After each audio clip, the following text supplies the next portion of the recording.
Okay, well, thank you everybody for coming out tonight. For those who don't know me, and I'm hoping that a lot of you do by this point, I'm the president of the Ottawa Centre of the RASC. Out of curiosity, how many first-timers do we have here for the annual dinner meeting?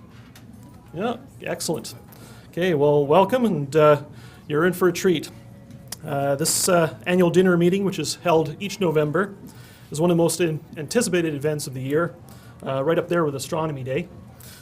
And we've been holding our dinner here at Algonquin for many years now, and we've been enjoying it every time, and you'll soon see why. It's a terrific opportunity to enjoy some fabulous food, courtesy of our hosts, to engage in stimulating conversation with our fellow members and their guests, and to have the chance to win some excellent door prizes later in the evening. So please keep your ticket stubs. Of course, a major attraction of the evening is always our guest speaker. Tonight we are privileged to have with us Dr. Luc Simard with the National Research Council of Canada's Hertzberg Institute for Astrophysics in Victoria, British Columbia, my native province, who will later give his talk entitled Galaxies Like Grains of Sand. To use a quip from popular culture, our Milky Way galaxy is one of billions and billions that make up our universe. And while it is true that the well-known astronomer Carl Sagan never actually used this term in his television series Cosmos, although to put it on the record, he later did use it for one of his book titles, it is nonetheless staggering how many galaxies there are and how much we are still learning about them. We look forward to hearing a bit more about the latest research in this area from Dr. Simard, so thank you again for joining us this evening. And just forward here, just a brief mention of the year that's come and almost gone. Still time, yes. It's still pretty bright out there, isn't it? So, well, we're here near the end of yet another year for the RAC Ottawa Centre. It has been my privilege to have served the Centre Council in a number of roles for the past few years, including president in 2009 and 2010. 2009, as we'll all remember, is a particularly important year for us, being the International Year of Astronomy, or IYA for short. While things have become a bit less hectic for us this year, we have nonetheless continued our efforts in promoting astronomy among the general public with the star parties in CARP, as well as our participation in last month's Science Fun Fest at Natural Resources Canada. We have also continued to be engaged with the National RASC organization as they seek ways to continue the momentum generated by IYA. Now, those who know me will know that in addition to RASC, these past 2 years have been fairly important ones in my own life. In 2009, my wife and I got married. And this year, in 2010... You made contact. Yes, exactly. Pretty much.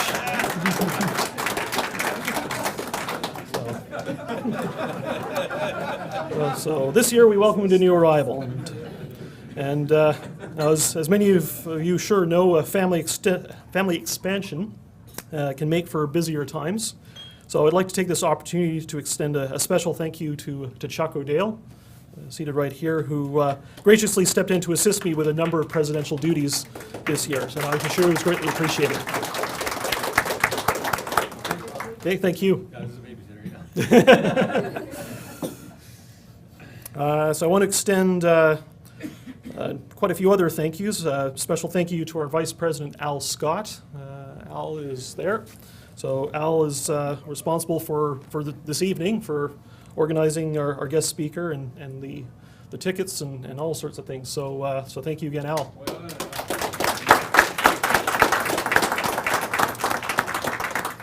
So a few other special thank yous. Our secretary, Chris Tarrant, who as usual has come through with the audio visuals for this evening. Eric is our recorder there in the corner.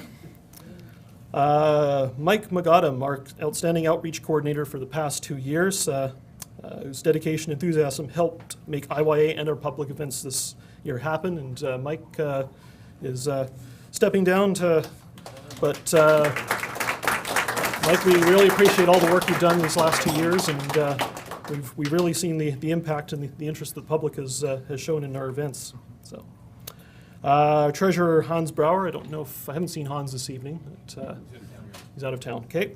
He's lent us his considerable financial skills in keeping our center budget going. This year's meeting chair, Bill Wagstaff. I saw Bill is right here. Putting on some excellent shows for us this year. Councillors Yves Demare, Stephen Norse, and Carmen Rush for their support of council activities. National representatives Deborah Saravolo. No, oh no, not anymore. No, I know. I think at the start of the year, but or no, that was last year. Okay, my apologies. Okay, but thanks for being Astronaut's editor. I knew we had something to thank you for. Okay, Barry Matthews, Chuck O'Dale, and so was it Rob? Rob, thank you. Rob Dick, who's also our national rep this year. And all the many center members who served as volunteers, far too many to name in the short time I have here, but you all know who you are, made this year and others happen. My own 2 years as president are now coming to a close, and I look forward to serving the center as past president to my utmost, the utmost of my abilities, and to seeing fresh blood come into the council. So thank you all for your support these last 2 years. It's been great.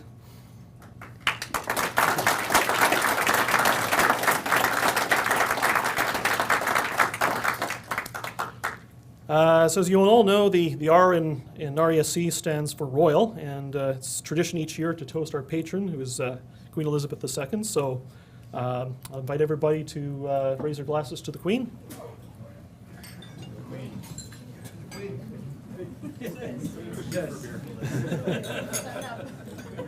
Actually, a sailor. It's a tradition.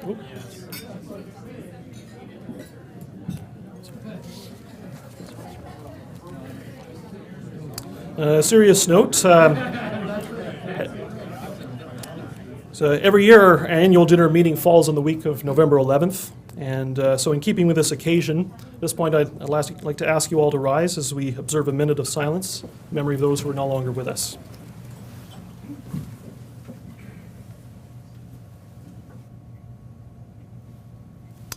All right, please be seated. Okay.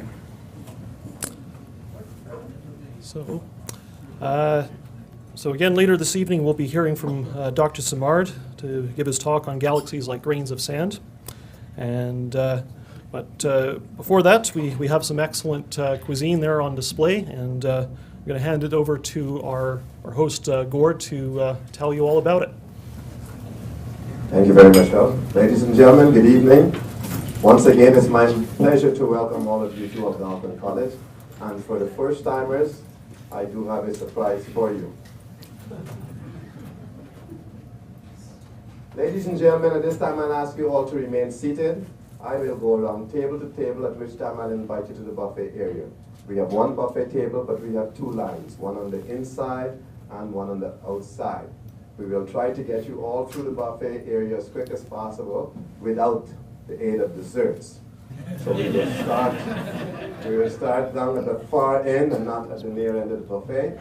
You'll have your meal, you'll stop just about here where the cheese tray is, and you'll make your way back to the seats. Once you finish your meal, you can then return to the dessert area at any time. I will not bring you to the dessert area orderly. However, we will be bringing coffee and tea. For those of you who like tea, please ask the waiter or waitress for the tea. We'll be putting pots of coffee on the tables for you. The bar is over here, ladies and gentlemen. Those of you who would like to order wines, please feel free to make your way to the bar, and the bartenders will be happy to serve you. But remember one thing, and there's always a but. Those of you who are driving, I ask you to be extra careful if you are drinking. Because someone in the streets, including ourselves, person next to you at the table, could be the person directly in front of you or behind you. And I think we all would like to get home safely this evening. In saying that, ladies and gentlemen, our chef, Brendan, was instrumental in preparing your meal. However, as all chefs do, there's always one thing to forget when they're preparing a meal. So if I can have the lights out and your attention over to Brendan, with a raw 85-pound hip of beef, and my chef said to me, don't worry, I'll try to do something for you. Now, Brendan's going to attempt to cook this raw 85-pound hip in less than 1 minute. Let's see what you can do for me. Oh, yes. We have a flame, ladies and gentlemen. A huge flame. With that, you can just witness well done on the outside, and it's being cooked with this from the outside. Medium rare, a little further in, and of course you can return for the rare portion of the meat. Thank you, Brendan. Job well done. At the beginning of the buffet table, ladies and gentlemen, is draped. Under that is a 300-pound block of ice, which our chefs learn how to carve here. In 2 hours, 50 minutes, and 21 seconds, and we do time them, Brendan was able to produce this masterpiece for you this evening. But remember one thing. Remember one thing, you're no longer kids, and I don't expect any of you to put your tongue up against this. those days are gone. You may handle it, you may touch it, whatever you'd like to do, but please don't lick it. At the very far end of the buffet table, ladies and gentlemen, is the sweet table. And this is where you will end the evening, of course, not begin the evening. We have a variety of cakes. This is only a portion we were able to bring out at this time. Once you've gone through the main course, I will remove these items, probably squeeze them up front or remove it altogether, and I'll put a variety of other cakes to go with this. Thank you very much, ladies and gentlemen. As I said, remain seated. I will come now table to table. Enjoy your evening. It's a pleasure having you here one more time. Thank you.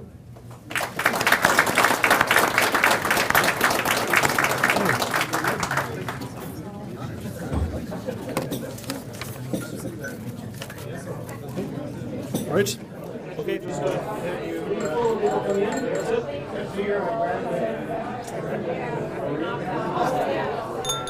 Okay, hello. Hello again. So, just before we go into tonight's lecture, let's give a round of applause for our host this evening.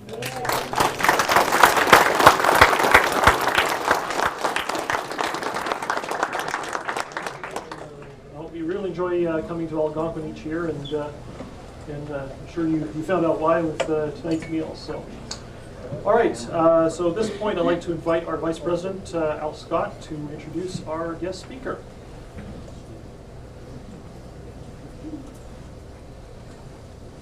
Thank you, Paul. So it's my pleasure to introduce our guest speaker for this the 2010 annual dinner of the Ottawa RSC. Dr. Luc Simard did his bachelor's work at Queen's University and moved on to do his PhD at University of Victoria, after which point he went on to Arizona and California for postdoctoral positions, studying galaxy morphology. And he's now been at Hertzberg Institute of Astrophysics for 8 years, I believe. And he's also an adjunct professor continuing his research at U Victoria. And as well as that, he is currently holding the position of Science Instrument Group Leader for the 30-meter telescope project. So I think we're going to all enjoy this talk. He gave a Galileo lecture for the IYA series, and he's going to give us the benefit of some of his learning. Thank you. So I'm going to be talking about galaxies tonight. It's a real pleasure always to come and talk to RASC members. I am a rare breed amongst professional astronomers because I started as an amateur astronomer and I actually know my constellations.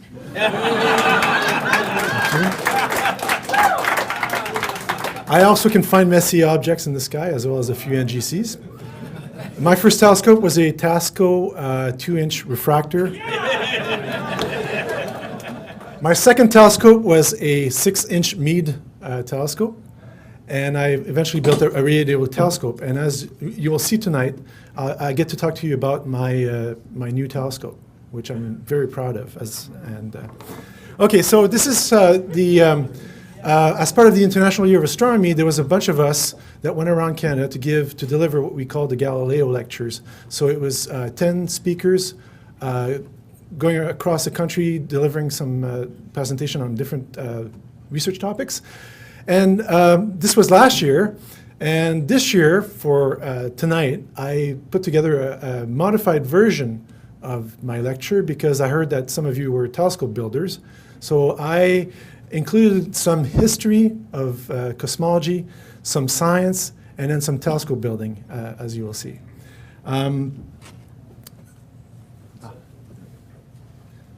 So the title of the talk is Galaxies Like Grains of Sand, and you'll see in a bit why that is.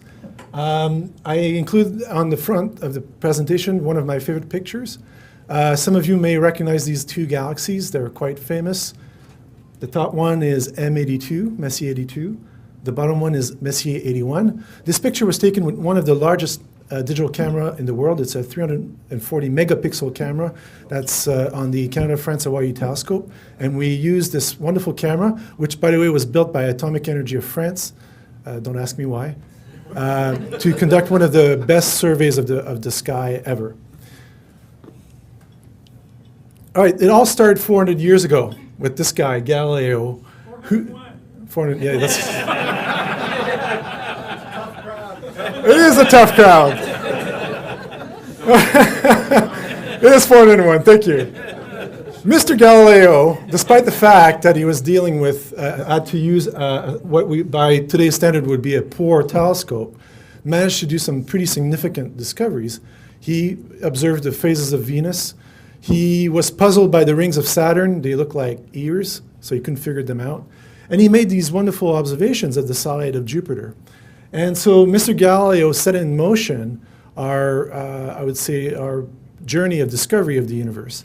And I particularly like this page of his logbook because it shows all the Galilean satellites of Jupiter as he observed them back in 1610. And so the reason why, I mean, Galileo, it was the year of International Year of Astronomy because of Galileo, but as you will see, Mr. Galileo is going to come back later on in this presentation. So he did great things about for the solar system.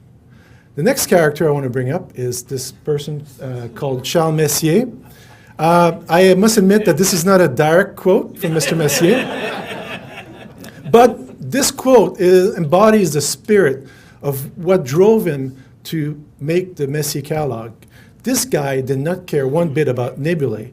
He cared about comets. He was a comet hunter and got frustrated that every time he thought he had discovered a new comet, he later on found out it was this nasty nebulae whatever. And so out of this frustration was born the Messier catalog, for which he is best known. He's not known as a comet hunter, although he discovered something like 14 or 15 of them. He's known for the Messier catalog that we all know and love. Because a lot of them are visible with our own telescope. And the reason why I'm bringing the Messier catalog is to show you that at the time of Messier, there was tremendous confusion in people's mind as to what these nebulae were. We now know that, for example, the Pleiades is a star cluster, a young star cluster, and things like this are galaxies of their own. But at the time of Charles Messier, people had no idea. So all he did was catalog all the objects he could see from his Paris apartment and called that the Messier catalog, and it's a mismatch of objects. We had to wait until the early 20s to realize that finally some of these nebulae were not at all in our own backyard. They were very distant objects, millions of light years away, and we owe this realization to Mr. Hubble, Edwin Hubble, after which the Hubble Space Telescope was named. I love this picture because of the smoking the pipe at the telescope. This is man against the universe in its purest form. But he made a fundamental discovery that some of these nebulae are island universes of their own. And that was a pretty dramatic realization, and it came at the time that Einstein was trying to work out the equations for the expansion of the universe, and Einstein was sort of wavering between a static universe and an expanding universe, fudging the equations one way or the other, depending on the week, time of the week that he was working on these things. And Hubble came along and said, you know what, the universe is expanding, and so Einstein scratched out the term of his equation that kept the universe static. So it was a pretty big discovery. And so when we look at our own Milky Way, we see things like this. So I've seen some of the beautiful pictures that were shown before.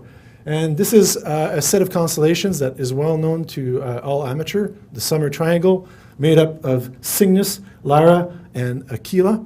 And the reason why I'm bringing out this configuration is that it shows something that, as a professional astronomer, I find deeply amazing. That is, the sky is not the sky that you think of. The sky is a time machine.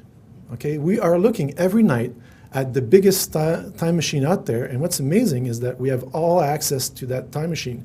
You don't need to be in an H.G. Wells movie with a thing with a spinning disc and a big lever to pick your year to travel back or forward in time. Well, in this case, we're going to travel back in time, but the universe is a time machine. So if you look at something as simple as the Summer Triangle, we have Altair, which is down here at the bottom of the triangle, a distance of about 11 light years. Now, if you work your way up to Vega, it's at a distance of about 25 light years.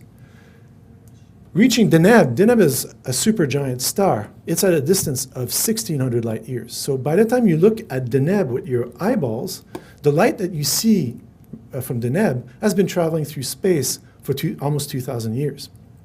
And to me, that's just amazing, because that means that the further we can look out there in the universe, the further back in time we go. I call my branch of astronomy, cosmology, I actually call it extreme archaeology. Forget those guys working on pyramids that were built in 4000 BC. My PhD thesis was about events that took place 6 billion years ago. And so, talking about the Summer Triangle and all the stars that we see in the sky, this is the local neighborhood. If you keep going, you come across these things called the globular clusters. So here's a picture of Messier 22, taken with the CFHT, the Canada France Hawaii Telescope, and this big camera I talked about. So these massive star clusters, which contain 1 million stars each, are on the outskirt of the Milky Way. This one is about 22,000 light years or so. And they're still reachable with our eyes. You can see Messier 13 in a dark site, or a small telescope. And yet, the light has traveled for tens of thousands of years through space before reaching us. If you're lucky enough to go to the southern hemisphere, you'll come across the Magellanic Clouds. These satellite galaxies of the Milky Way, although there's some recent debate as to whether these clouds are actually satellite of the Milky Way. One of them seems to be just zooming by the Milky Way for the first time. Are at a distance of almost 200,000 light years. And so in 1987, when we saw the supernova go off, well, the supernova actually blew up 200,000 years ago. And the farthest object that you can see in the sky is the Andromeda Galaxy. You don't need a telescope, you just need a dark sight. And by the time you know where to find this object and you look at it, the light that you see has been traveling through space for 2.5 million years.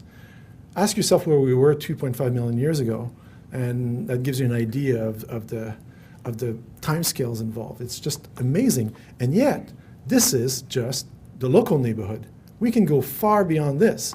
You keep going, and you encounter spiral galaxies. I like to use this picture because we believe that this is how our own Milky Way looks like. We have the downtown core, which we call the bulge. The solar system would be sort of in the suburbs, about 33,000 light years from the center of the Milky Way. And you see these vast spiral arms of gas and dust and stars. They're beautiful structure. And one of the things that we're trying to figure out is where these beautiful structures came from. Now, these spiral galaxies are incredible. They're giant disks. The diameter of a typical galaxy like this one is 100,000 light years. And if you look at it on the side, what you see now is the disk edge on, and it's only about 300 light years thick. It's an incredibly thin disk. So how can we have these gigantic structures that are incredibly thin and yet remain stable over billions of years? It's one of the challenges of explaining how galaxies form and evolved. Another object that many of you are familiar with is the Sombrero Galaxy. So as you can see now, we're moving towards a different type of galaxy. You still have some kind of disk of dust, but then you've got this much more prominent halo that we call the bulge. And this is what we call an S0 galaxy, and it's at a distance of 30 million light years. If you didn't see in the corner, I keep the distance the mileage at the bottom there to give you an idea of the scale. So even though this object is still visible with a small telescope, we're looking at distances of 30 million years into the past. Messier 82, a really active galaxy. It's undergoing, we call it in astronomy the Christmas tree galaxy because it lights up with supernovae like a Christmas tree. And the effect of all these supernovae explosions is pushing off the gas outside of the galaxy, and this galaxy is undergoing tremendous disruption. Finally, the most massive galaxy in the universe is Messier 87. It sits at the center of this gigantic cluster of galaxies known as the Virgo cluster. It is the most massive galaxy we know of in the universe. It's also known as an elliptical galaxy. You don't see anything, no dust, no spiral arms, just a smooth distribution of light, except for one thing, down in the middle. You see this little jet here, and it's coming from a supermassive black hole at the core of Messier 87. One of the biggest discoveries in recent years in astronomy is that there seems to be a supermassive black hole at the core of every single galaxy, including the Milky Way. Our own black hole is 4 million times the mass of the sun. And I'm going to get back to these black holes in a second. They're just quite a challenge to explain how you can assemble that much mass over the lifetime of the universe. Now, galaxies are like people. They like to get together. This one is also a well-known object. Anybody recognize it? Stephan's quintet. And I use this picture to show that galaxies can be found in pretty tight groups. So if you look at these two galaxies, they're so close to each other that they're distorting one another. Okay, their mutual gravitational forces are having a profound effect on their structure. So galaxies that get too close actually can get really distorted, eventually merge together, and form a bigger galaxy. And now if you go even to more extreme structures in the universe, you end up with something like this. This is a cluster of galaxies called Abell 1689. It is the most massive galaxy cluster in the universe. And guess what? Einstein, sitting in his desk at the beginning of the 20th century, working out the equation of relativity, was right. He predicted these arcs that you see here. And these arcs are the result of gravitational lensing. The mass of the cluster is so enormous that it distorts space-time around it. And then as the light goes through that distorted space-time, it feels like it's going through a lens. And so what you see here are the lensed images of background galaxies behind Abell 1689. Amazing cluster to watch. This is a picture from the Hubble Space Telescope. If you keep going even further to the edge of the observable universe, you end up with pictures like this. So this is a picture, a very famous field. It's the Hubble Deep Field. It's one of the deepest images ever taken. And what's remarkable about this picture is that every single object on this image is a galaxy. There's not a single star on that image. And that's why I chose the title of my talk to be Galaxies Like Grains of Sand. When I look at a picture like this, and wherever we point our telescopes, we see things like this everywhere.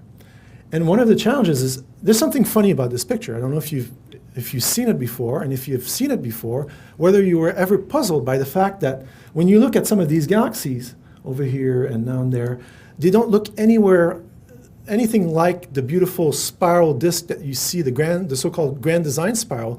They look like they've had a rough time. They look anemic. They look distorted. They're smaller. So one of the things that we're trying to understand is how do you go from these tiny little Lego blocks to the big galaxies like the Milky Way that we see today in the time available. You'd say, you have billions of years to put the galaxy together. Well, a few billion years is not a whole lot when you're trying to put together something that's 100 billion times the mass of the sun. So let me show you a movie that tries to show how we think these galaxies are formed. It's not what I would call an intuitive process because it looks more like destruction rather than construction. So here we go. Okay, so we start, I'm going to stop it here. On the left-hand side, you're going to have a top view. This is a computer simulation. So this is, you'll see things appearing soon from the top and then from the side. And then here is time in a funny kind of unit that astronomers call redshift. So here we go. There's nothing on the picture because there's no light in the universe. Now the first stars were born. And if I stop it here, if you look at these, the color is the age of the stars. So a young star is blue, and as you will see, as the time goes on, you'll get red stars, which are older stars. But look at this picture already. Doesn't it remind you of what you saw in the Hubble Deep Field, the small, anemic, distorted galaxies? Here they are in this very relatively simple simulation. We already see the first galaxies as we observe them in the sky today. And if I let it go, what you're going to see now is these smaller galaxies coming together, crashing together, actually. That's what I mean by it looked a lot more like destructions rather than construction. But this is how you do it. You build a bigger and bigger galaxy by smashing smaller galaxies together. And this goes on for quite a while. So right now we're at about 10 billion years in the past. And you can see that from the top, sometimes you'll see spiral arms show up and disappear. Spiral arms actually are transient things. They don't stick around for long. And eventually what we're going to end up with is a galaxy that looks like the Sombrero Galaxy. As time goes on, right now we're at about 6 billion years in the past. This is now what astronomers call the nearby universe.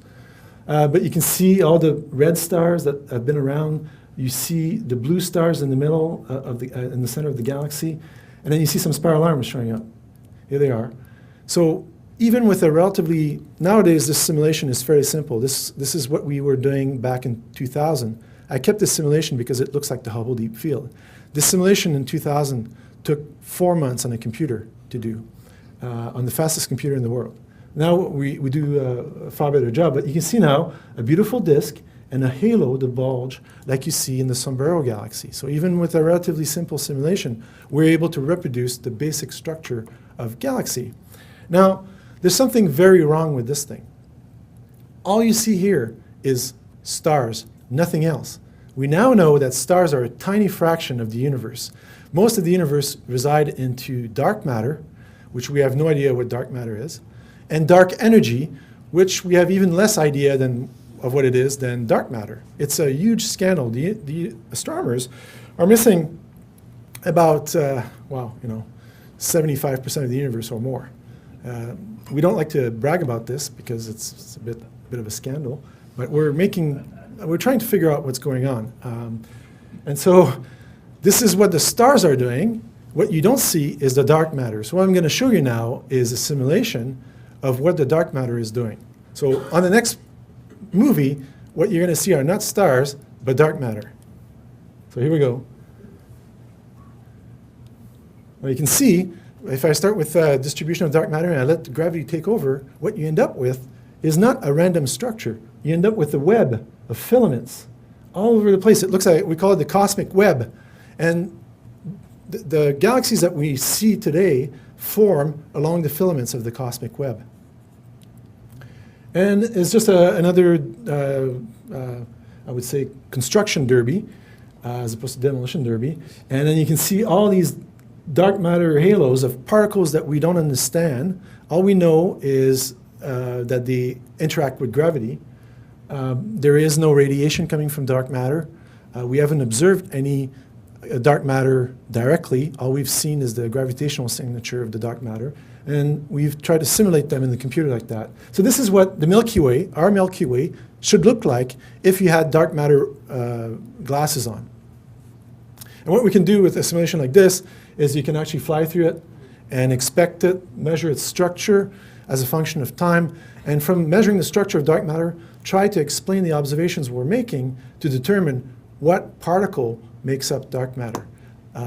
I'm happy to report that we may have a breakthrough in dark matter soon, given not new telescopes, but new particle accelerators like the one in Geneva at the CERN laboratory. The answer might actually come from underground rather than from the universe. So that's kind of an interesting twist to think that one of the ultimate answers in astronomy is going to come from particle physics. Now, this process of taking small Lego blocks and building larger and larger galaxies is hasn't stopped. It's still going on. So you might ask yourself, as resident of the Milky Way galaxy, are we in danger of a collision? The answer is yes. We're on a collision path with our neighbor, the Andromeda galaxy, and so we're going in for an head-on collision. That's the bad news. The good news is that it's going to occur in about 1 billion years. So I think we don't have to worry about that one. But I'm going to show you what happens to the solar system when the Andromeda galaxy and the Milky Way meet together.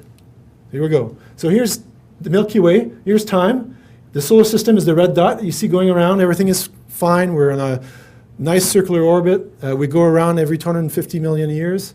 And then here's the bad, evil Andromeda galaxy in the corner showing. And then they're going to have a bit of a dance because we're reorienting the simulation. And then they're going to come through a first pass. And then you're going to see that the solar system is going to go on an interesting journey. And here we go, first pass, boom.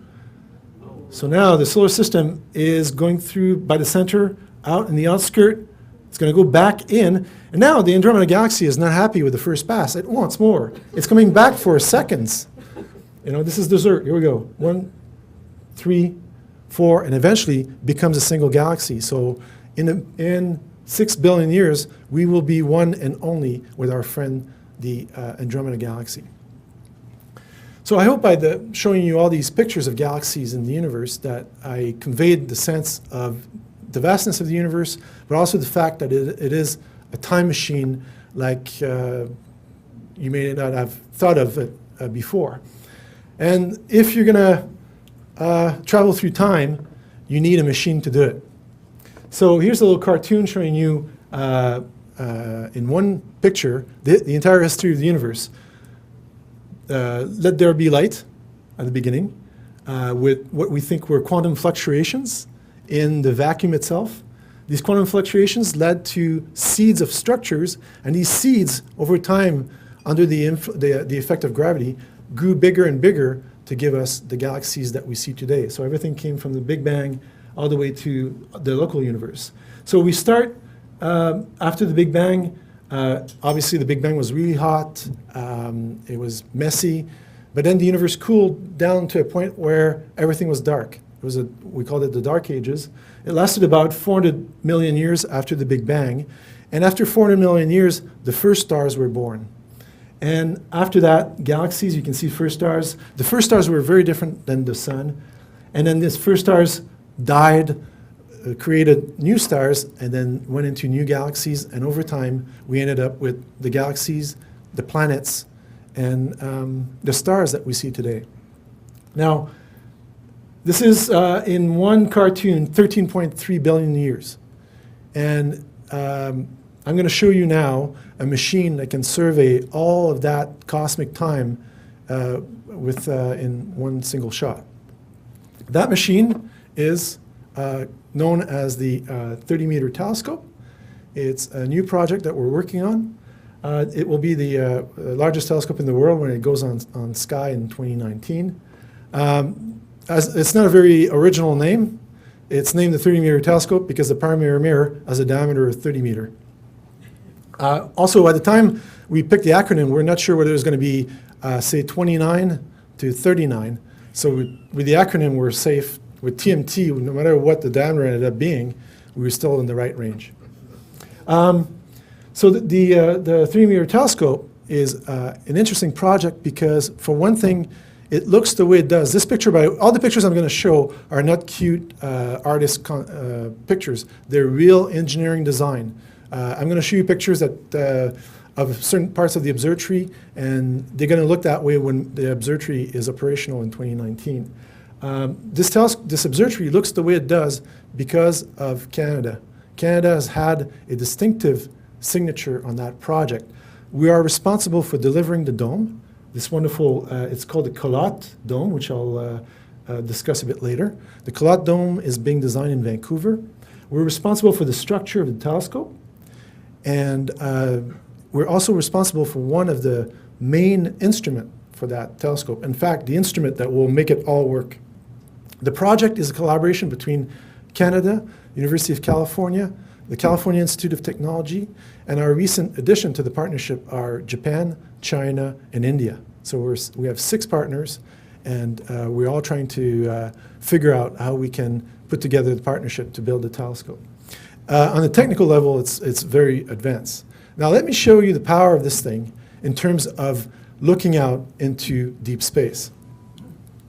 So here's a picture of the Hubble Deep Field. So let's take this little galaxy and then ask ourselves, what would the Hubble Space Telescope, which is one of the best telescopes we have out there, it's out there in space.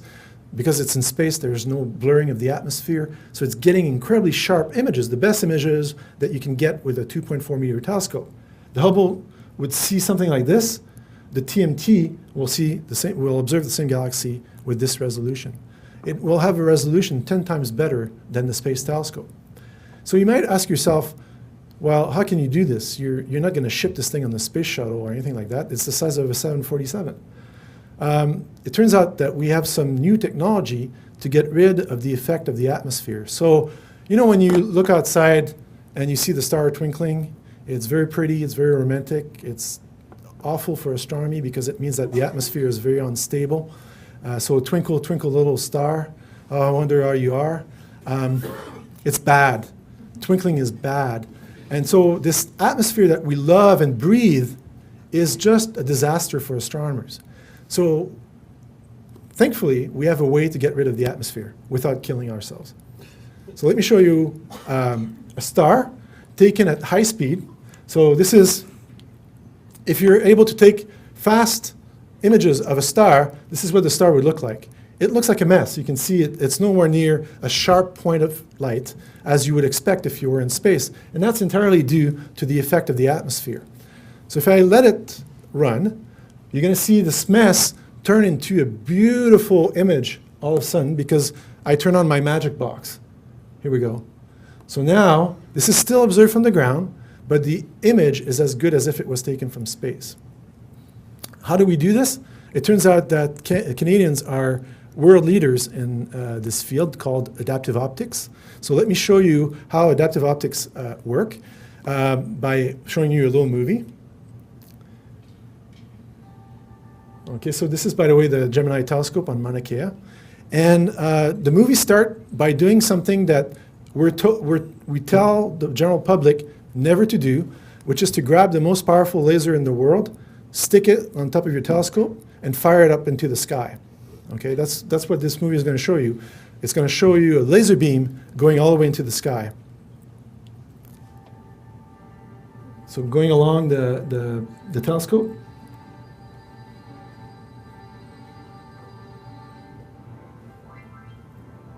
You see the big island of Hawaii. And the laser goes all the way up to 90 kilometers. At 90 kilometers, it turns out there's a layer of sodium atoms, and they come from micrometeorites. So all the time you get these micrometeorites hitting the atmosphere of the Earth, and they deposit this layer of sodium atoms, and your laser excites those atoms to create laser stars. So if we go back down from the ground, what I'm going to show you now is what the laser guide star looks like. So we are able to create artificial stars. And then we look at these stars with a special sensor that measure the distortion of the stars due to the blurring of the atmosphere. And then we feed these measurement to a special kind of mirror, a mirror that can dance around or deform itself faster than the atmosphere to cancel the effect of the blurring of the atmosphere. So you see now the star looks really bad. And so when the light comes from a distant star, before it hits the atmosphere, it's perfectly plain. But here it looks like a bunch of crooked potato chips. And so if you're able to measure how crooked these potato chips are, and then feed the signal back to this dancing mirror, you end up with perfectly flat light waves, as you should. And instead of having this really bad star image, you get a beautifully clear image as if it was taken from space. This is not science fiction. We now do it on a routine basis. Here's a picture of two telescopes on top of Mauna Kea.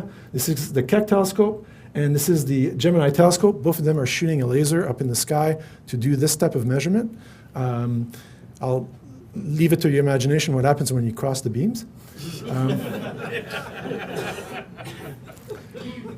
And we do this on a routine basis. So now, using our ground-based telescope, we're able to get in some applications, images are as good or better than the ones we get from space. It doesn't mean you shouldn't go to space. There are things that Space Telescope can do that we still can't do from the ground. But if I apply this technology to a 30-meter telescope, this is what I can do. If I take a loonie, I can see a loonie with my telescope, my TMT telescope, at a distance of 800 kilometers. So if the loonie is in Washington, D.C., and TMT is in Ottawa, I would have no problem seeing it. Another way of putting it, if I take the full moon, the diameter of the full moon, and divide it in 2 million parts, I can see 4 of those parts with TMT. We can observe things on a scale of 4 milliarc seconds. And that's the resolution of our telescope. And when you can do that sort of imaging, all kinds of cool stuff happens. The first one is we can look at the cosmic web of neutral hydrogen that is present after the Big Bang and measure the structure of that cosmic web like it's never been done before, with the hope of understanding the distribution of galaxies that form along the filaments, and maybe something to learn about dark matter and dark energy.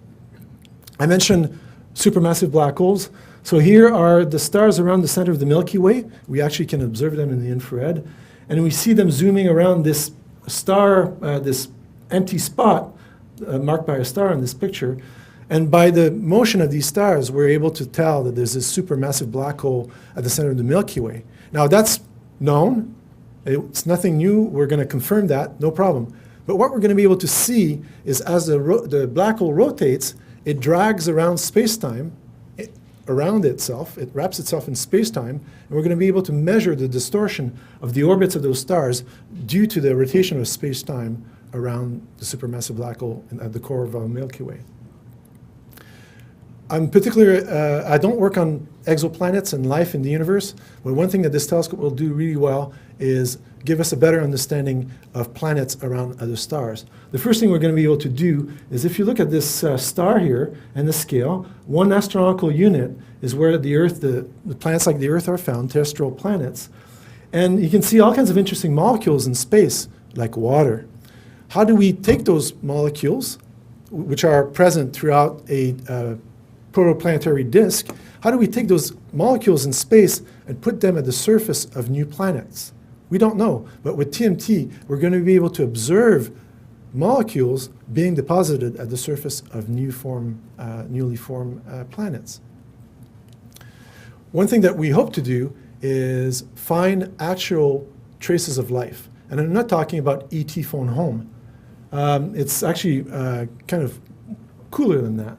So here's a star, and you have a planet around that, passing in front of that star. So the light is going, the Earth is way, way over there. And so the rays from the star will go through the atmosphere of the exoplanet. And if we can measure the spectrum of these light rays that go through the atmosphere of the planet, we can measure the chemical abundance of atmosphere of planets around other stars. So if we can measure the chemical abundances of those atmospheres and we find something like oxygen, oxygen exists in the atmosphere of the Earth because of life at the surface of the Earth. If there was no life, oxygen would quickly react with a bunch of other stuff and disappear from the atmosphere. If we find significant amount of oxygen in an exoplanetary atmosphere, it would be a strong evidence for life. And in fact, we're going to be able to tell you whether a planet is covered by water or whether it's covered by a forest or just plain rocks. In terms, you can use TMT to look at the distant universe, but what about our own solar system? Here's a picture of Europa, one of the satellites of Jupiter discovered by Mr. Galileo. Europa is covered by a thick layer of ice. Underneath that layer of ice, we think that there is a liquid ocean that's being warmed up by the tidal interaction with Jupiter. Sometimes something happens and the layer cracks, some new ice flows through the cracks, and then quickly freezes at the surface. Well, we can observe that new ice with TMT and figure out what the salt content of the ocean of Europa is. And that salt content would tell us whether life is possible or not on Europa. We can also observe erupting volcanoes of ice and fire across the entire solar system. Another fun satellite of Jupiter, Io, is covered by volcanoes. And so currently this is what we can do with our telescopes. This is the next generation system for current telescope, and this is what TMT will see. Now, you might ask yourself, why do you want to observe Io with a telescope from the Earth? I mean, we have space probes. They're flying right above this thing as we speak. Right? We had the Galileo mission. We had the Cassini mission. They take very detailed pictures because they're right there. The robots are right there. So why is this interesting to do with something like TMT?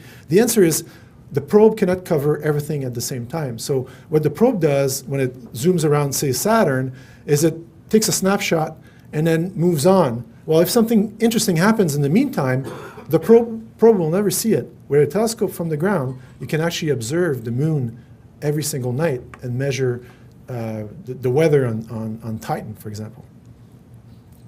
So even though probes are out there flying around, we actually do some science with our ground-based telescope that they can't do.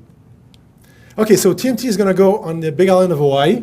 To be more specific, Mauna Kea. If you've been to the Big Island, you've got two volcanoes, Mauna Kea, Mauna Loa. Mauna Kea is a dormant volcano, thank goodness. It's one of the best sites for astronomy in the world. They tell you it's dormant, but I was observing one day and we had 22 earthquakes, and they thought that the volcano was coming back to life. One of the earthquakes took place during observing, and that was kind of an exciting experience. So if you look at the mountain, so if you, okay, so let me orient you. So here is the Canada France Hawaii telescope. When you arrive at the summit, you arrive this way. And then there's Gemini telescope here. The biggest telescope in the world are the Keck telescopes over here. This is the Subaru telescope.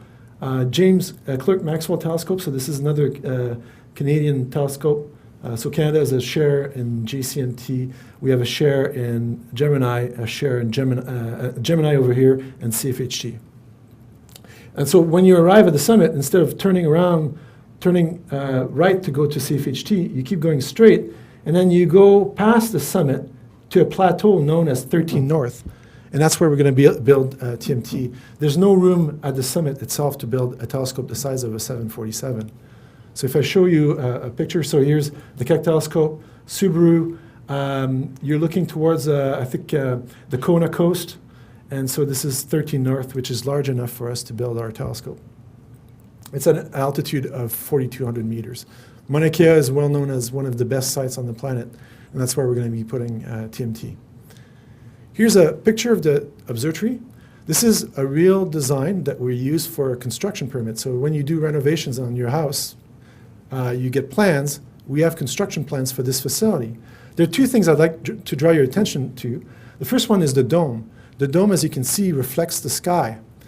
And the other thing is the building is brown to match the ground, the landscape around it. One thing that was really important is how do we camouflage something the size of a 747 so that when you are at sea level, you don't see it? And the answer is make the dome look like the sky and make your facilities look like the ground.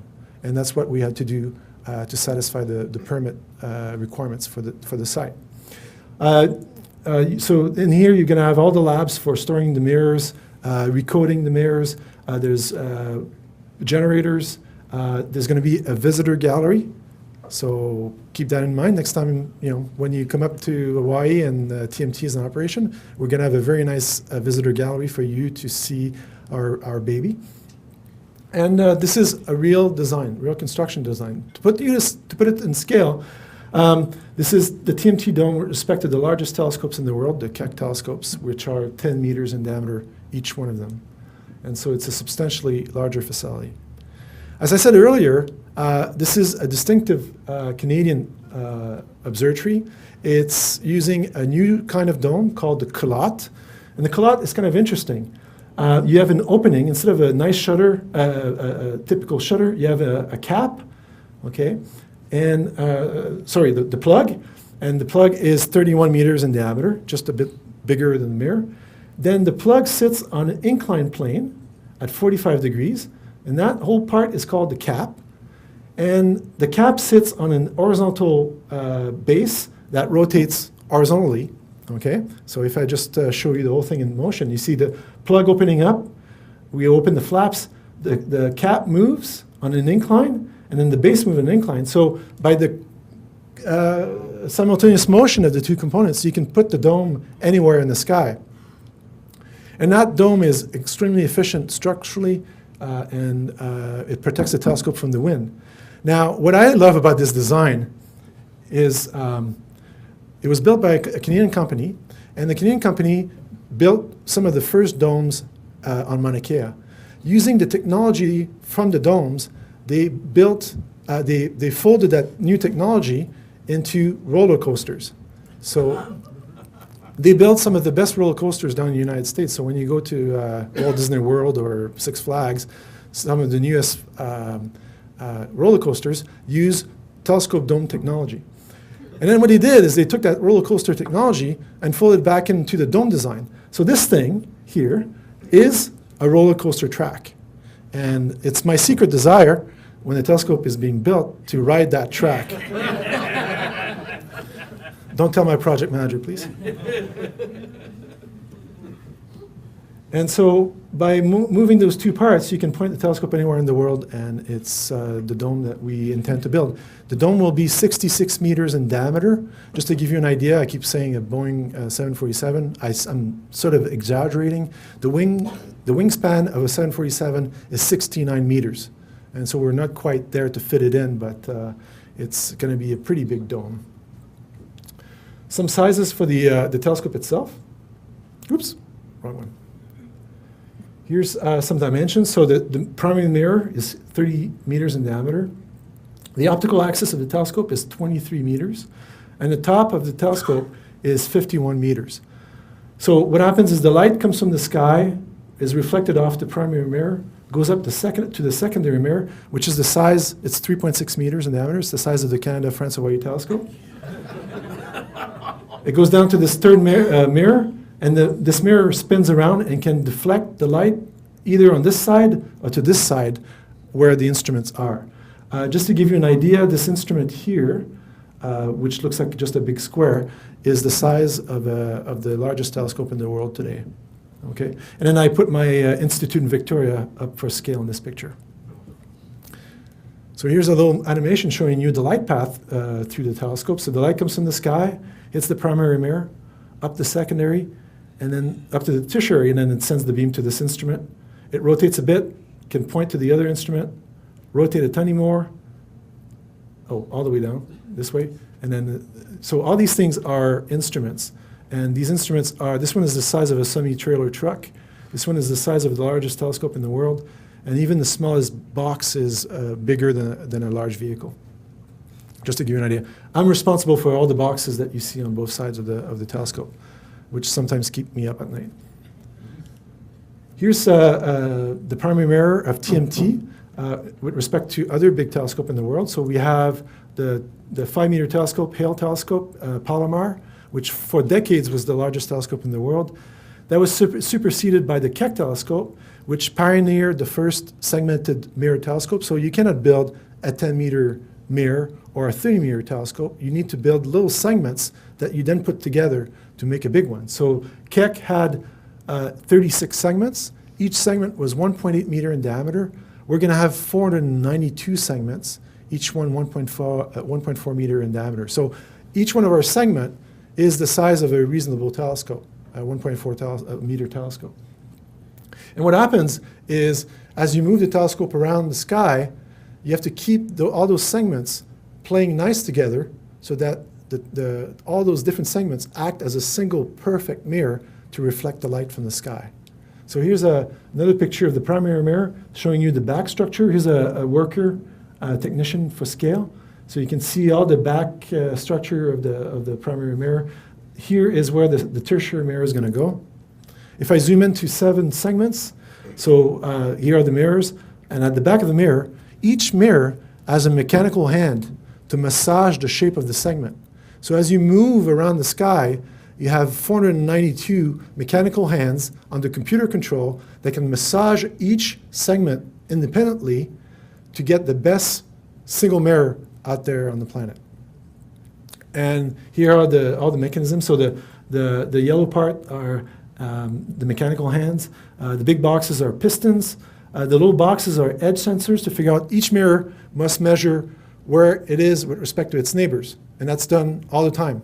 So each mirror goes, so-and-so, that segment is off by that much. We need to adjust each other to be perfect shape.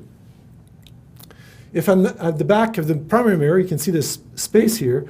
Here are the mechanical hands, we call them the wiffle trees, and there's enough space for somebody to be standing inside the mirror structure itself. And if you were that technician trying to fix something at the back of the telescope, this is what you would see. These, again, are real engineering things. This is what you would see in 2019. You will see in 2019 if you ever get a chance to walk through the primary mirror of the TMT. Here's a picture of our secondary mirror. It's the size of CFHT, the Canada French Wide Telescope, 3.6 meter in diameters. What's really cool, so here's the mirror itself.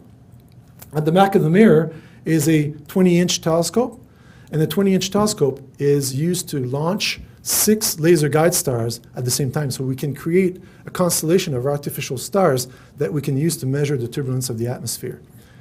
And so here's a technician fixing the telescope with all the laser beam generator and so on.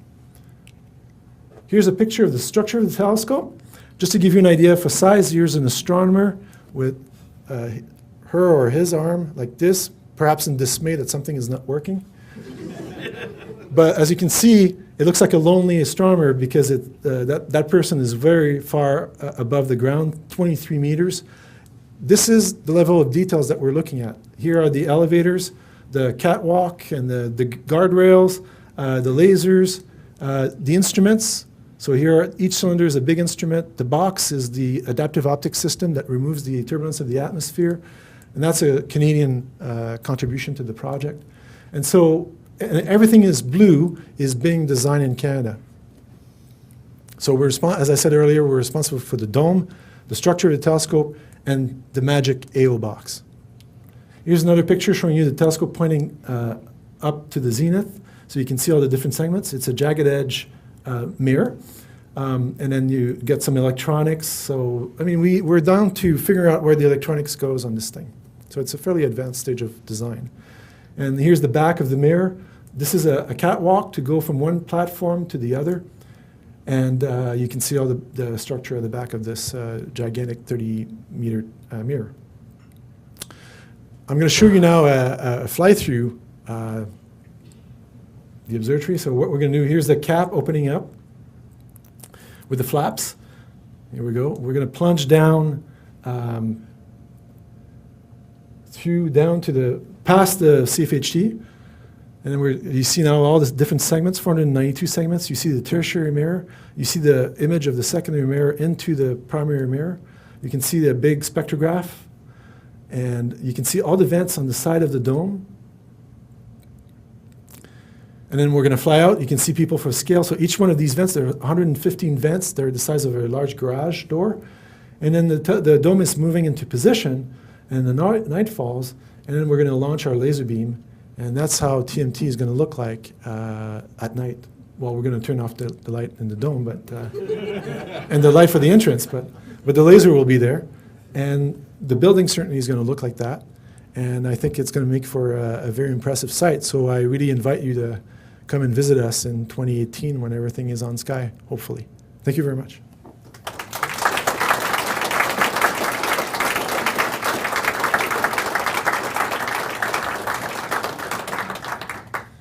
Yes. What kind of computer do you have running this thing? I assume it's not a Commodore 64. Okay, so what kind of computer do we have? It's indeed not a Commodore 64. Although I love my Commodore 64. Actually, my first computer was a Commodore PET. So it turns out, to do the adaptive optics calculation that takes out the blurring effect of the atmosphere, you need a computer that does not exist yet. It has to be the most powerful computer on the planet, and it's actually being designed in Canada as well. And when I say it's the most powerful computer in the world, it's the most powerful computer for doing only one type of calculation and one type only. The type of calculation that needs to be done is actually imprinted in the circuitry of the computer. So it's not like you can load up Windows on this thing and start playing games, although that would be a lot of fun. But it is the fastest computer. in the world, and it does one thing only, but it does it really well. And I should say that the type of calculations that we need to do to remove the effect of the atmospheres are exactly the same type of calculations that you need to make in a medical scanner when you do tomography of the human body. And so there's actually quite a bit of overlap between astronomy and medical science. In fact, we had a physician visit us at the observatory, and we're talking about this stuff, and he goes, "I just can't believe you're working on this stuff, and we don't know about it." And so we have to do a better job of also talking about this because there's quite a bit of overlap there. Not to mention human vision. So one thing that these AO systems can do is give you better than 20/20 vision. It can also be used to study the human retina to look for disease in your eyeballs. So quite powerful techniques, and we're deep in the center of this thing. It's quite nice for Canada. Yeah. Yes, at the back? I was wondering how you're going to re-illuminize and clean all those mirrors after they're installed. Oh yeah, that's I think it takes a lot of time. yeah, very good question. So maybe if you allow me to flip back, that's a very good question. So maybe let me see if I can find something that can show it better. Sorry, I'm gonna actually go to here, back. Here we go. Oops, no, go. Okay, here we go. Okay, so as you can see, the question is, how do I grab one of these segments to take it out of the telescope and take it down to the coding chamber to be recoded? Because we have to recode these segments every few years. How do you do it without smashing all the other segments? It's actually pretty scary, but it turns out that, so the way we do it is at the back of each segment, there's a jack, and you jack the segment out of the plane of the mirror, and then we have a crane that will go and grab the segment and take it out and put it down into the coding chamber. It turns out that these cranes are not anything exotic. They exist already. We have some great videos of somebody that's reaching with horizontally one of these cranes, and the operator is just sitting with two joysticks, and it's reaching above a flat surface over 30 meters and grabbing things with a very good precision. So those. Take you to cycle the whole telescope there after. Yeah, so we have to do it. We have to cycle all the segments essentially every, if I remember correctly, it's 4 or 5 years, although that's dependent on the type of coating that we're going to use. If the coating is really good and durable, we'll be able to push it a bit longer. But we expect to be constantly exchanging segments to keep the mirror clean. We're also going to use CO2 snow to wash the mirror. How do you do that? How do you reach it? Yeah, so how do you, basically, you know how people wash the windows of a scraper, excuse me? We're going to do the same thing. We're going to have people in baskets with a wand, and they're going to be, it's just, you know. That was the latest thing, but I mean, if somebody has a better idea, one thing that we need to close the loop on is that there are companies that specialize in exotic cleaning scenarios and handling scenarios out there that we've had some preliminary contacts with to try to help us solve some of these challenges. Because the other one is one problem is, how do you take this thing out? This thing is the size of it's a 3.5 meter telescope. How do you take it out through the structure of the telescope without dropping it by mistake through the primary mirror? So it means that you need to put the telescope at horizon and then have something that goes and grabs it and lifts it through the structure of the telescope down to the floor of the observatory. And so we've had a lot of fun talking about cranes in the project. All kinds of cranes and crazy scenarios. Yeah. Yes, sir. You mentioned about cycling the mirrors. Is that a spherical surface, or is it going to be a more complex surface? It's a parabola. It's a Richer-Chrétien design. So when you take out a mirror, there'll be a little gap for that following night? No, so what we do is we have a spare. So the mirror has a 6-fold symmetry. So we need 492 divided by 6 spares. So there's something like 82-ish or 80 spares. So when you replace one of those spares, you can just replace it with its spare. So there's never a gap in the mirror itself. Because believe it or not, for some of the science that when you want to image an exoplanet around another star, any gap in the mirror is a big problem. So you cannot afford to have gaps in the mirror. We're trying to be that precise. How are the gaps narrowed down? That's the creases in between the mirrors. I'm curious about that. How do you do that? So the question is, how do you decrease the gaps between the mirrors? So what we have is we have a set of sensors, and the sensors measure the gaps between the segments and try to keep everything aligned in the most optimal way. What's the tolerance for that? It's millimeters. It's tiny. Yeah, it's not even millimeters. It's less than And millimeters. it still has an effect on your images. That's right. That's right. Yeah. Any out of phase position looks like a phase error, and so the sharpness of the image is affected, and then you end up with structure and your we call it the point spread function. So if I take the image of a star, what you should see is just a perfect point of light, but because of phase errors, you end up with speckles and things like that that look like exoplanets, and you don't want those in your observations. If you're trying to look at a faint planet, you don't want to mistake it for an optical aberration of your system. Is there a way to compensate for that? Like, Oh, is it, you can yeah. create an algorithm or something? Oh yeah, we have a group, control group that's all they do, is develop algorithms for that. I had an earlier question too, where you talk about dark matter, how the answers to dark matter came from the Hadron Collider. Yes. Does that have anything to do with the experiment last week? Okay, so the question is, when I mentioned that the dark matter might be discovered at CERN, so they're trying to recreate the Big Bang underground. By the way, it's not going to blow up the Earth, despite some lawsuits in the state of Hawaii. And so right now, people have strong suspicions that there might be something interesting, but they haven't reached the energy that they should in order to get a really clean signal. So because of technical difficulties, the accelerator is not going to reach its maximum energy for maybe 2 years.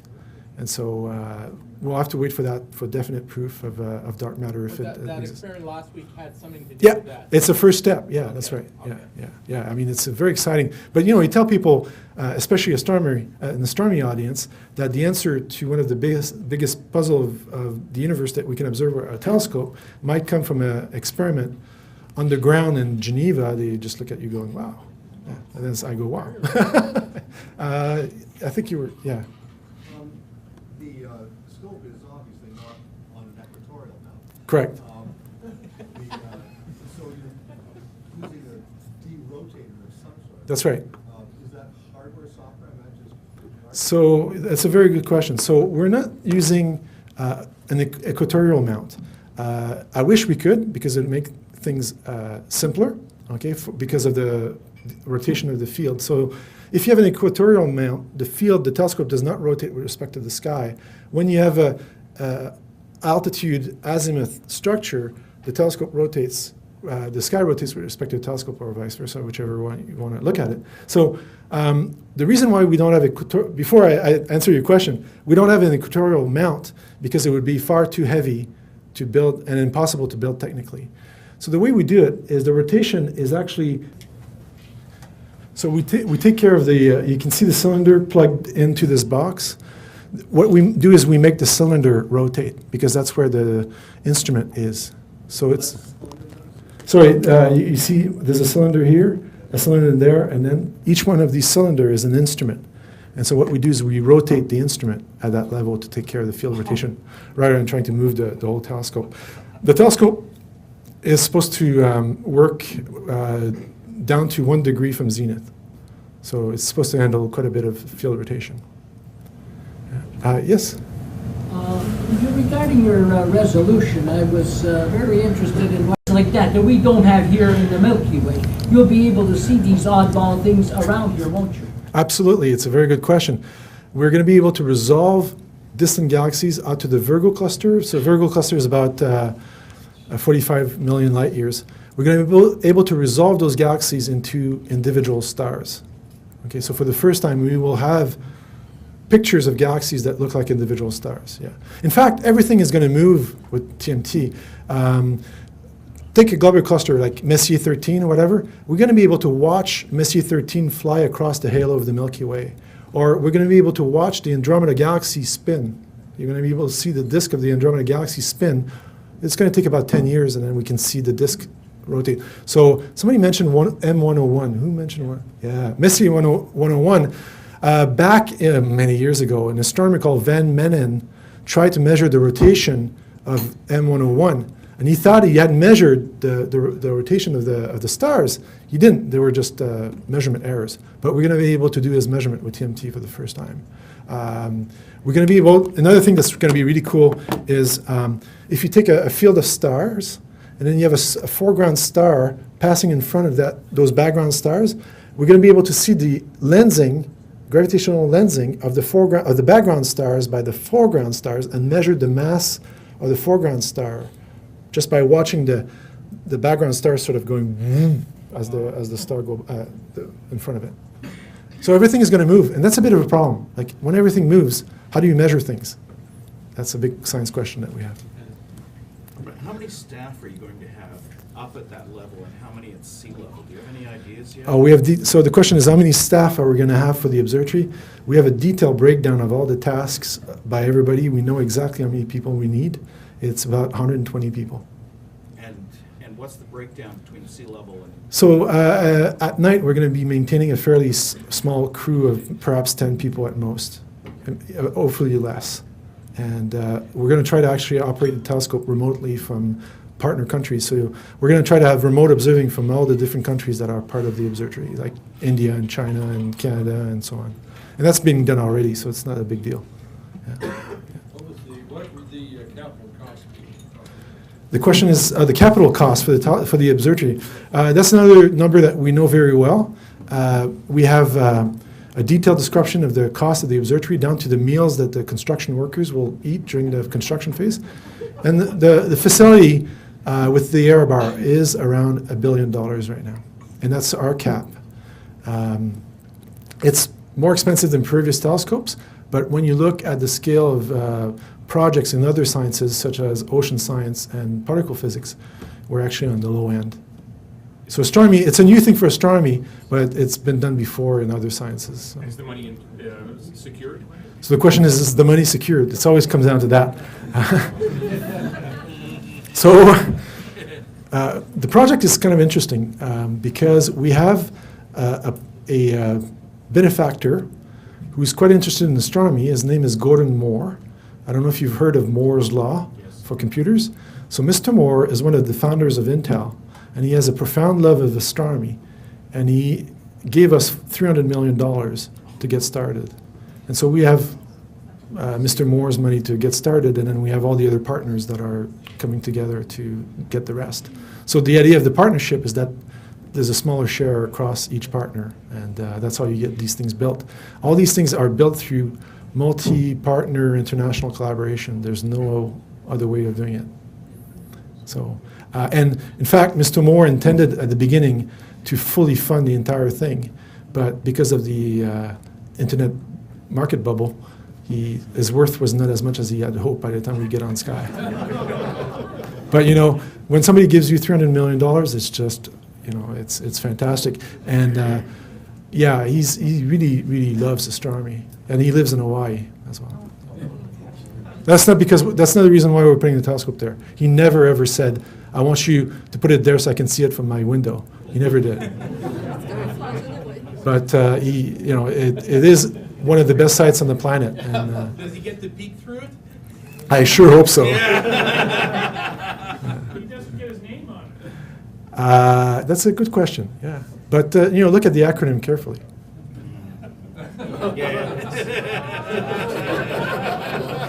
That's my own personal take on this, by the way. It's not an official project position.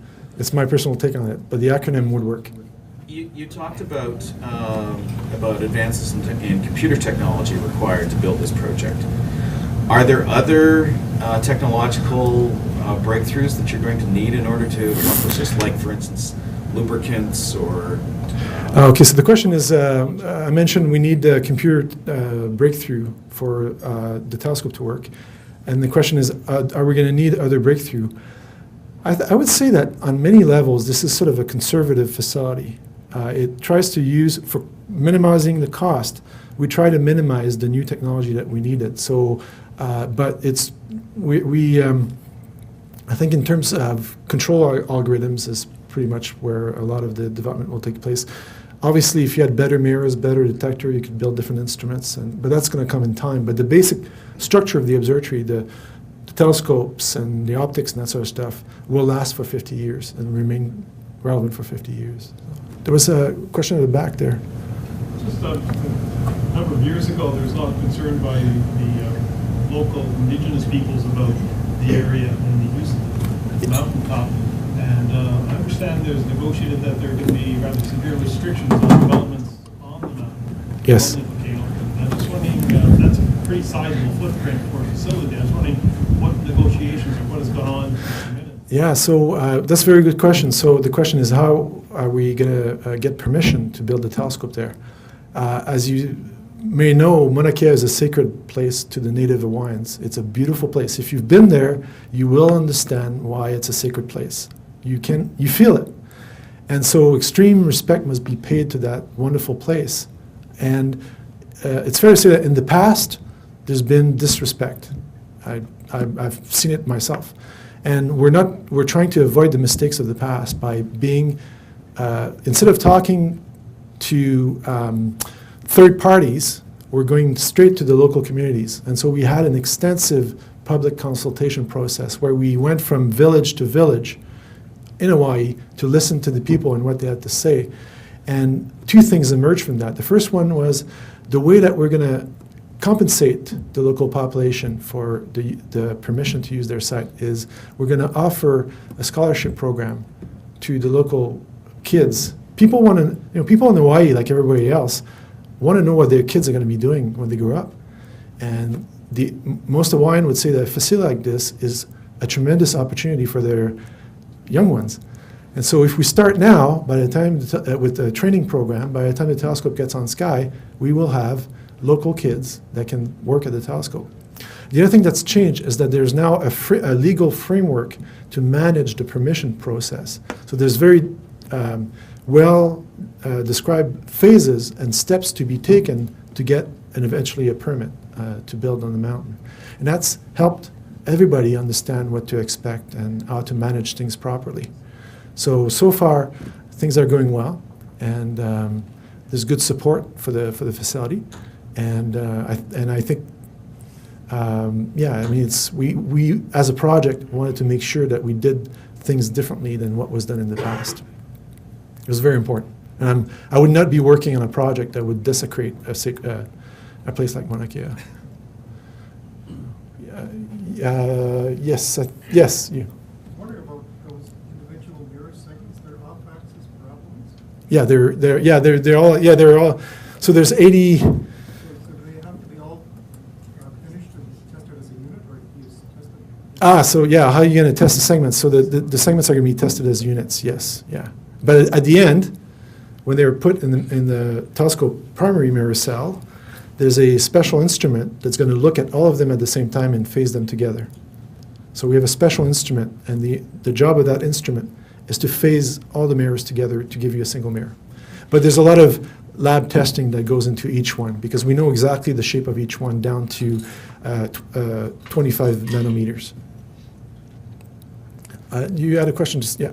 Yes, are you thinking into the future, like the Keck, are you thinking of perhaps twinning this someday? Twinning it? Wow, you're speaking to my wildest dreams. Well, the very large telescope, the German one down in Chile. Yeah. There's 4 of them, and there's 2 in the Keck. Right. You get a larger baseline, Yeah. Have you ever thought of that? Wow, that'd be really cool, but I think it would be hard given the cost of these things. Yeah, but if you wait, it's going to cost more. That's true. I like your way of thinking, really. That's cool. Yes, question? What's going to have to shut down to keep budgets in line? I'm thinking, Yeah. I'm hearing astronomers say Yeah. that some observatories, current ones, are going to have to shut down. Yes. So the question is, what are we willing to give up to get access to a new facility? I think there are 2 aspects to that. There's two aspects to the answer. The first one is it's clear that we're going to have to give up something. That's unavoidable. And we have a plan to phase out some facilities that we currently have when something like TMT comes on. TMT is not the only one. There's another radio telescope called ALMA that's coming online as well. So what we're doing is we're phasing out our older facilities as the new ones come online. The other thing that we have to keep in mind is that this is not a zero-sum game. If we are successful as a community, and I have to say that the Canadian astronomers on the world stage are doing extremely well. By some measures, we're #1 in the world in terms of science impact. So if we're successful, then success breeds success. And if you show people, so let me give you a personal story about this. When I started in grad school in 1990, I went to a meeting in Vancouver to discuss the future of Canadian astronomy.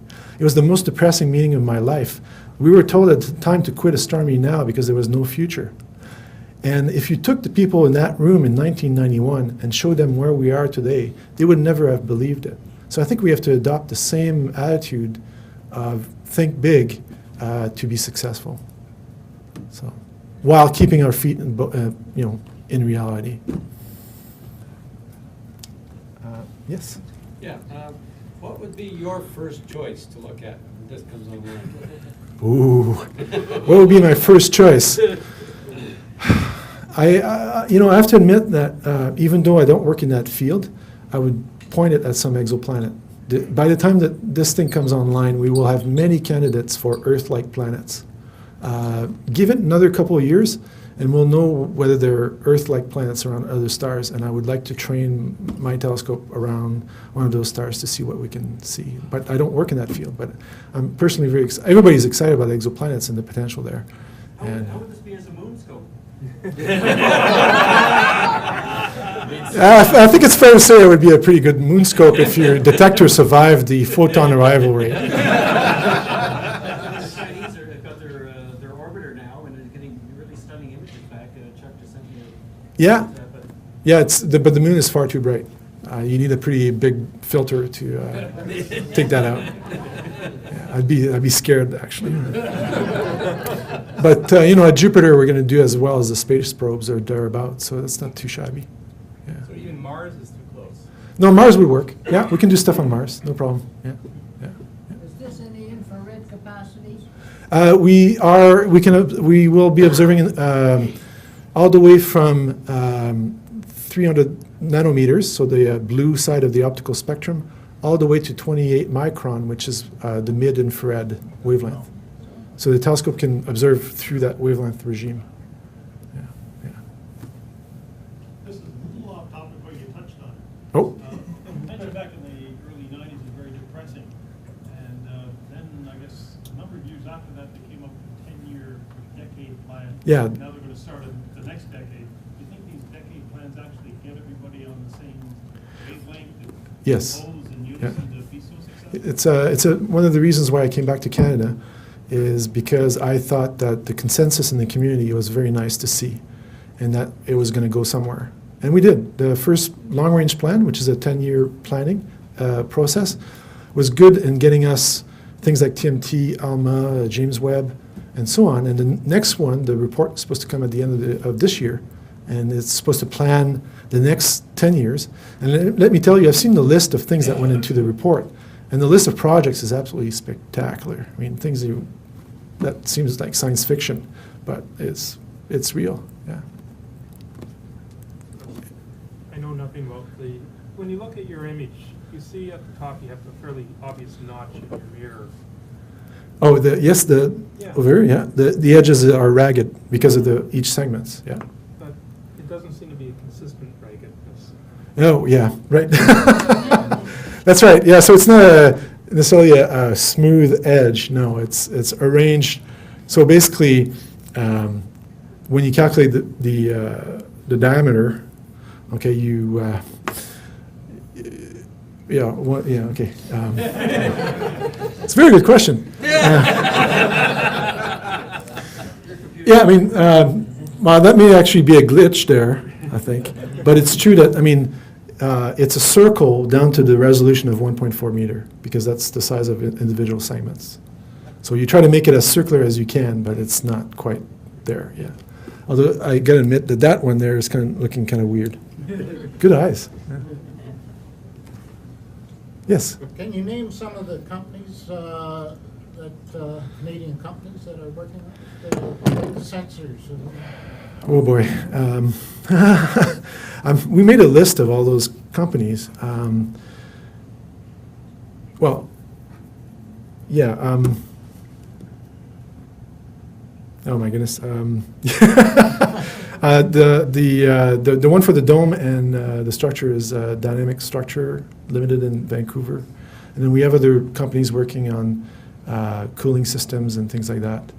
And so what happens, the way we do business is we have a website, and on the website we publicize the request for information, request for quotes, all that information is on our website. And in Canada we put it on the NRC website, the National Research Council website. We have a branch called IRAP, and we go through them to publicize the opportunities for things like that, to get involved. And so basically the way it works is we put out these things on the websites, and it's open to everybody. Really, yeah.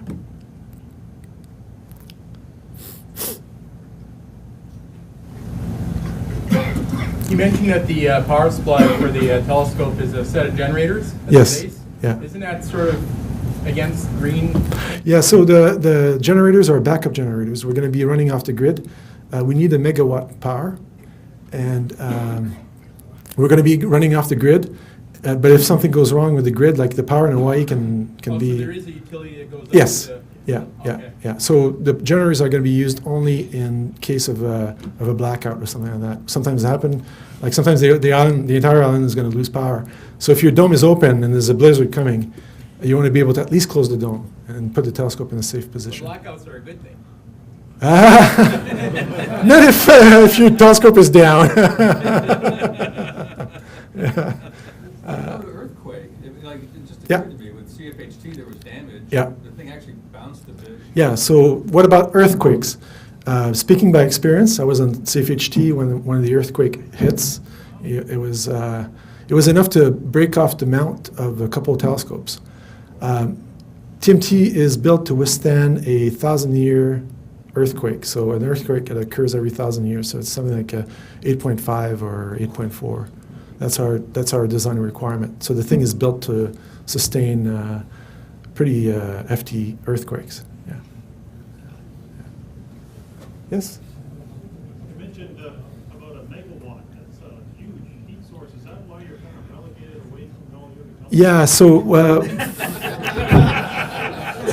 Yeah, we're the black sheep of the gang. Actually, what we do is the heat is going to be sent down a tunnel, and the tunnel is downwind from the facilities, all the facilities. So all the exhausts, the hot air from the generators will go out the back door in a way that will not disturb the image above our telescope and the other telescopes. Yeah. The amount of thinking that goes into these projects is absolutely insane. Sometimes you see people worrying about stuff that you never thought would be important, but it is. So another thing that we had to worry about is, so when you have, just to show you, so you see the mirror here, right? You see the instruments? Think of them as stone edge. So when the air flows above the primary mirror, the instrument create a wind shadow and turbulence above the mirror. So the lower you can make the instrument, the less cross-section they offer to the wind, and the less turbulence they produce above the primary mirror. And so this sort of stuff we do. We have a person, and that person's only job is to model the airflow above the entire telescope, the dome, and everything with computational fluid dynamics. And it's all done on supercomputers and that sort of stuff. And he can show you where the air is doing, all the eddies, where they are, and that sort of stuff. And that's why we have flaps, and we have all kinds of features that try to minimize the disturbances of the airflow. I mean, yeah, that's what you need for telescopes nowadays. We're looking at vibrations. The physical size of our images are just a few microns, right? And so if something is jittering the instrument, that's it, it's game over. So we need to put in special systems to isolate them, and we take vibration control to a new height. That has nothing to do with the adaptive optics. Adaptive optics, you need to control vibrations, yeah, absolutely, yeah. maybe have time for one more question, if anybody.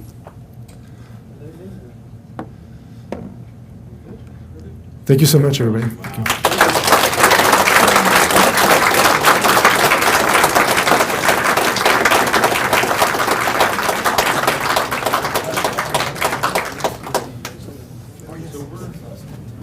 Okay, thank you, Luke. That was really exciting stuff. Now we're going to get into the fun part. We've got some awards and some door prizes. And Luke, before you go, Luke, I've got something for you from the club here. It's a little plaque with a meteorite on it. No way, really? Yeah, Wow. yeah, and your name. And it's from I don't know how to pronounce it. Sikot Alin. Anybody? Ron's not here. Wow. So it's a meteorite for you. Thank you so much, everybody. very much. All right. Thanks. Thank you. Beautiful. Thanks, Tom. Thank you very much. So, we have here 2010 Paul Commission Observer of the Year Award. And I know we have Paul here tonight. No, Paul, did you want to? Yes, I will. So who's the recipient? Bring Bill up. Yep, actually, Bill, you would like to come up? So here's the award, and you want me to? Okay. All right, and this year's Paul Commission Observer of the Year is.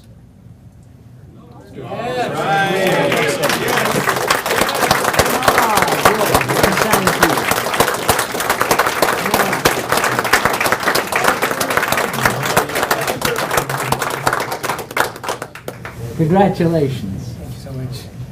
Appreciate it. Thank you. Well done, Sanjeev. Thank you. Congratulations. Thanks so much. Excellent.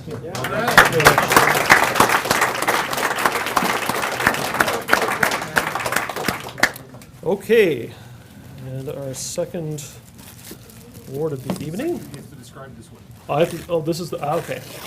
Is this the, no, this is not that. Okay. All right. So this is actually an unofficial award for this year.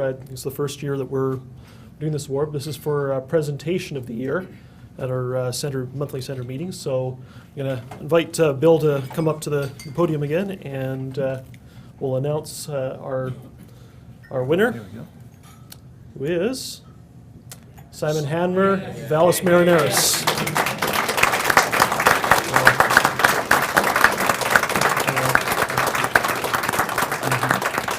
I haven't seen Simon here tonight, so we can mention at the next center meeting. We certainly will do so. Excellent. Okay, thank you. Thanks, Bill. All right, so this one does have a plaque, and this is. So this is Astronaut's Article of the Year, and I'm going to invite our Astronauts editor, Deborah Saravolo, to come and present that. Whoops. Now, does anybody here have a camera? I need this for astronauts. Now, this is a person that's very deserving of the Article of the Year award. It was actually 2 articles, and it's. I wanted to encourage this person to continue to write articles, because I'd like to see a lot more articles come in. And not only that, but the work he's doing as well. And everybody knows Sanjeev has already been up here, so Sanjeev, come back up. You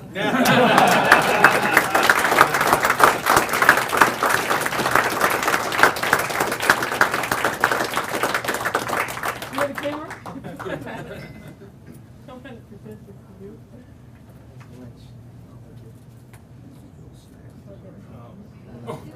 Sanjeev with the Got word it? year across his face. Yeah, let's do that again. All right, here we go. Use Photoshop This for is that. going in astronauts. Let's not. Thank you. Thank you. Thanks very much, Congratulations. Deborah. Thank you. Congratulations again.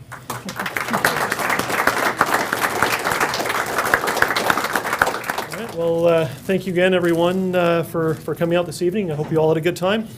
Yes. Great.